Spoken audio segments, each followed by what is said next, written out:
اعوذ باللہ من الشیطان الرجیم بسم اللہ الرحمن الرحیم۔ آج سورہ مریم کی آیت نمبر 68 سے لے کر انشاءاللہ 72-73 تک انشاءاللہ پڑھیں گے۔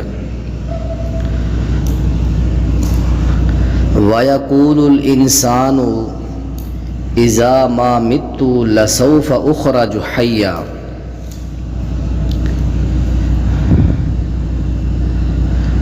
اور انسان کہتا ہے اذا ما مت،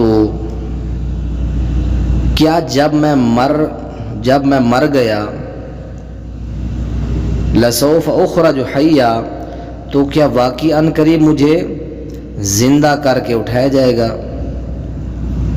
یا زندہ کر کے نکالا جائے گا۔ فرمایا کہ وَيَقُولُ الْإِنسان، اور انسان کہتا ہے، اس انسان سے مراد کافر جو موت کے بعد دوبارہ جی اٹھنے کے عقیدے کا، دوبارہ زندہ کیے جانے کے عقیدے کا منکر ہے، وہ کافر جس کا تذکرہ سورہ یاسین کے اندر بھی ہے کہ ایک بندہ آیا تھا قبرستان سے ہڈیاں اٹھا کر اور کہنے لگا کہ من یحیی العظام وہی رمیم، ان بسیدہ اور سڑی ہوئی چورا چورا بنی ہڈیوں کو کون جو ہے وہ زندہ کرے گا، کون اسے انسان پیدا کرے گا؟ تو اللہ تعالیٰ نے فرمایا پیغمبر کہہ دیجئے قل یحییھا الذی انشأھا اول مرہ، وہ ذات جس نے تمہیں سب سے پہلے پیدا کیا تھا اب دوسری مرتبہ وہی پیدا کرے گا۔ اسی طرح سورہ کاف کے اندر بیان فرمایا 26ویں پارے کے اندر افعینا بالخلق الاول، کیا ہم تمہیں پہلی مرتبہ پیدا کر کے تھک چکے ہیں؟ یہ نہیں ہے، ہم تمہیں پہلی مرتبہ اس طرح پیدا کیا تھا، ہمارے سامنے کوئی نقشہ نہیں تھا، بغیر نقشے کے، بغیر کسی سامنے کو خاکے کے ہم نے تمہیں پیدا کیا، دوسری مرتبہ پیدا کرنا ہمارے لیے کیا مشکل ہے؟ تو وہ انسان کہتا ہے جو کافر ہے، جس کی تفسیر سورہ یاسین کے اندر ابو جہل ہے، یہ اس سے ابی بن خلف ہے، بہرحال ہر کافر جو عقیدہ ہے حیات بعد الممات کا، یعنی دوبارہ زندہ کر کے اٹھائے جانے کا جو بھی منکر ہے وہ مراد ہے۔ اللہ تعالیٰ نے زندہ کیا ہے، پھر موت دے گا، پھر زندہ کرے گا، اس کے اوپر عقیدہ رکھنا یہ بنیادی عقائد میں سے ہے، ایمانیات میں اس کا شامل ہوتا ہے، شمار ہوتا ہے۔ آمنت باللہ و ملائکتہ و کتبہ و رسلہ والیوم الآخر والقدر خیرہ و شرہ، آگے کیا ہے؟ موت، یہ آخری چیز جو یہ بھی ایمان کا حصہ ہے، موت کے بعد دوبارہ زندگی ملے گی، اللہ اٹھائے گا، اس کا تذکرہ امن خلق پارا اس کے صفحے کے شروع کے اوپر بھی ہے، قرآن کے دیگر مختلف مقامات پر تذکرہ ہے، سورہ بنی اسرائیل کے اندر تذکرہ، اللہ زندگی دے کے پھر دوبارہ فوت کرے گا، پھر زندہ کرے گا، پھر حساب و کتاب لے گا۔ اور انسان کہتا ہے کیا جب میں مر گیا تو کیا واقعی ان قریب مجھے زندہ کر کے نکالا جائے گا؟ واقعی ان قریب مجھے واقعی ان قریب مجھے اخرج حیا، زندہ کر کے نکالا جائے گا۔ اللہ تعالیٰ پھر فرماتے ہیں اولا یذکر الانسان، اور کیا انسان یاد نہیں کرتا انا خلقناہ من قبل ولم یک شیئا، ہم نے ہی اسے اس سے پہلے پیدا کیا، ولم یکن شیئا، جبکہ وہ کوئی چیز ہی نہ تھا۔ کیا انسان یاد نہیں کرتا ہم نے ہی اسے اس سے پہلے پیدا کیا، ولم یک شیئا، جبکہ وہ کوئی چیز ہی نہ تھا، انسان کا وجود نہیں تھا، کوئی جسم، کوئی خاکہ، کوئی ڈھانچہ، کوئی نقشہ، کچھ بھی نہیں تھا۔ جب ہم نے تمہیں اس وقت پیدا کر لیا تو اب تمہارا جسم ہے، سب کچھ ہے۔ انسان جب مر کھپ جاتا ہے، صرف اس کی ایک ریڑھ کی ہڈی بچ جاتی ہے، اسی سے اللہ سارا انسان پیدا کرے گا، جبکہ وہ کوئی چیز نہ تھا۔ فَوَرَبِّكَ لَنَحْشُرَنَّهُمْ وَالشَّيَاطِينَ،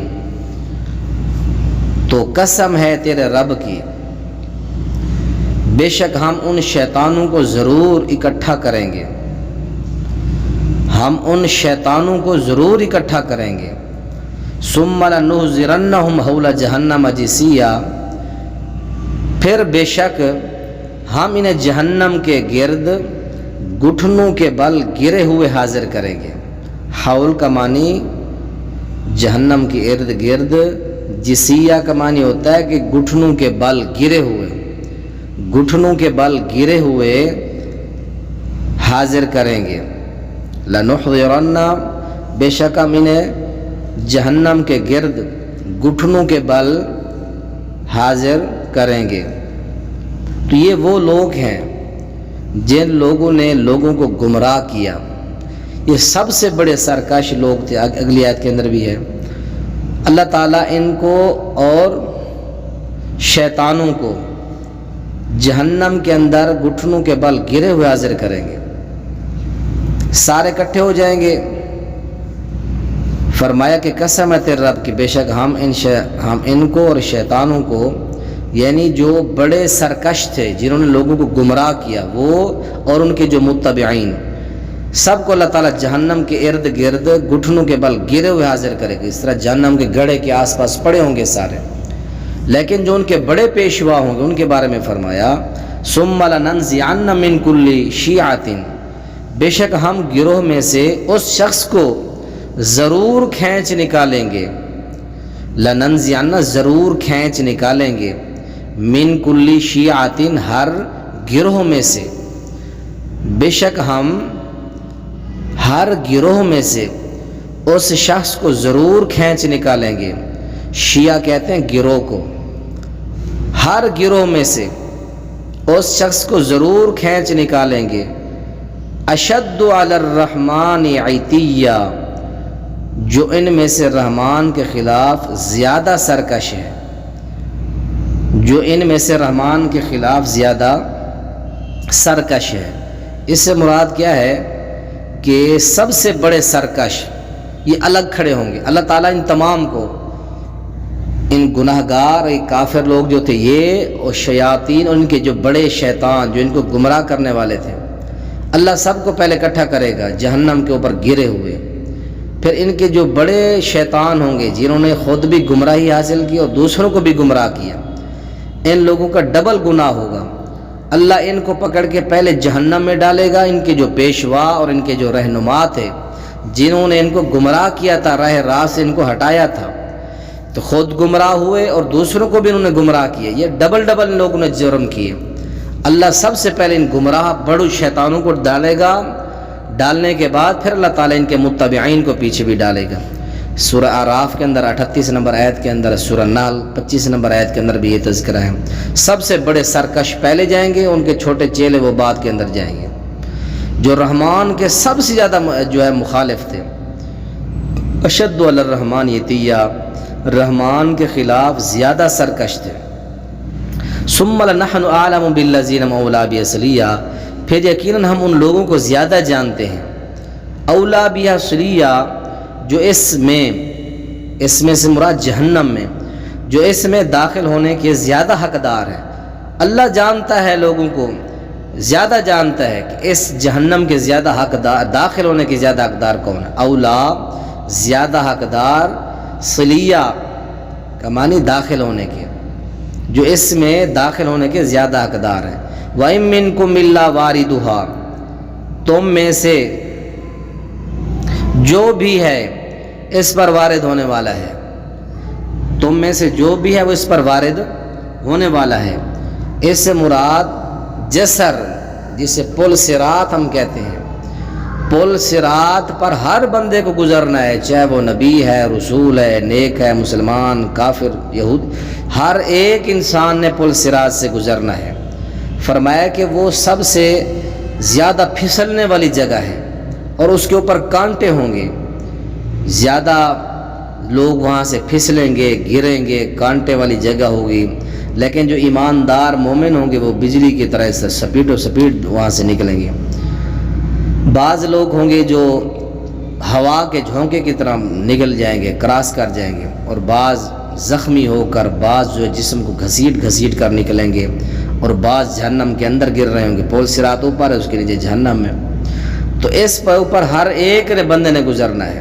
کان علی ربک حتما مقضیہ، یہ ہمیشہ سے آپ کے رب کے نزدیک قطعی ایسا فیصلہ جس میں کوئی شک نہیں، قطعی فیصلہ آپ کے رب کے نزدیک قطعی فیصلہ کیا ہوا ہے، قطعی فیصلہ کیا ہوا ہے، یہ ہمیشہ سے آپ کے رب کے نزدیک قطعی فیصلہ کیا ہوا ہے کہ ہر بندے نے پل صراط سے گزرنا، یہ قطعی فیصلہ ہے، اس میں کوئی شک و شبہ نہیں ہے۔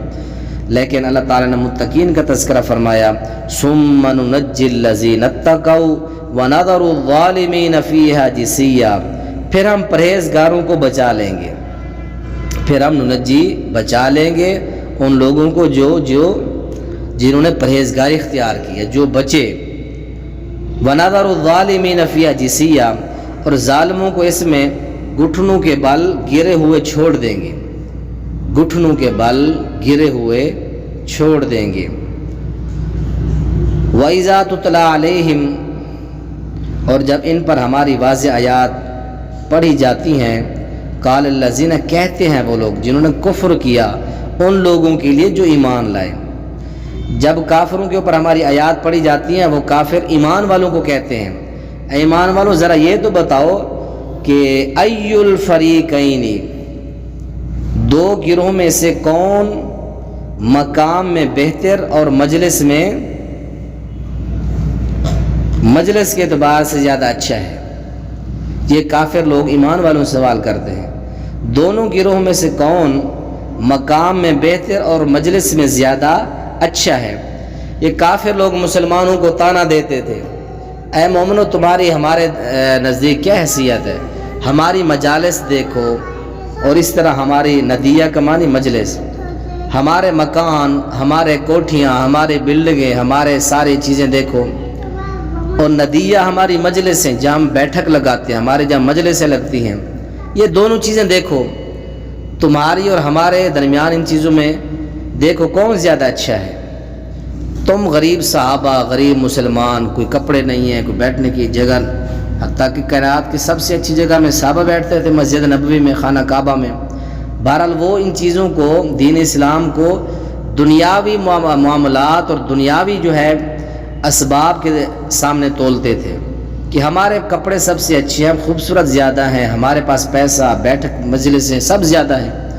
اللہ نے پھر جواب دیا، اے مکہ کے مشرکو تم اپنے ان چیزوں پر ناز نہ کرو، وَكَمْ أَهْلَكْنَا قَبْلَهُمْ مِنْ قَرْنٍ، ہم نے ان سے پہلے کتنے زمانوں کے لوگوں کو ہلاک کر دیا، وَهُمْ أَحْسَنُ أَسَاسًا وَرِئِيًّا، جو ساز و سامان میں اور دیکھنے میں کہیں اچھے تھے، جو دیکھنے میں ساز و سامان میں مکہ کے مشرکوں تم سے کہیں اچھا تھے، ہم نے ان کو برباد کر دیا۔ ہمارے لیے، ہمارے نزدیک تمہارا حسن، تمہارا لباس، تمہارے مال اسباب، ساز و سامان، تمہاری یہ چیزیں ہمارے ہاں کوئی اہمیت نہیں رکھتی، ہمارے نزدیک صرف ایمان کی اور صحابہ اور نبی۔ تو فرمایا کہ یہ چیزیں جو ظاہری ہیں ان کا کوئی ہمارے ہاں کوئی مقام و مرتبہ نہیں، مقام ہے صرف ایمان کا، اسلام کا۔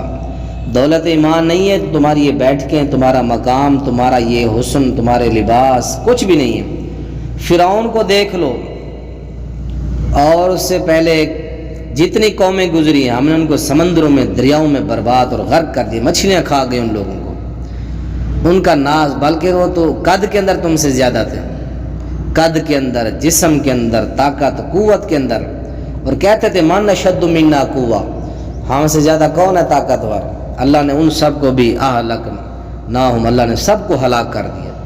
اس لیے یہ زہری چیزیں جو جس پر تم گھمنڈ اور گمان، زیادہ فخر اور ناز کر رہے ہو، ان کی کوئی حیثیت نہیں ہے۔ حیثیت کیا ہے؟ ایمان والوں کے پاس۔ چلو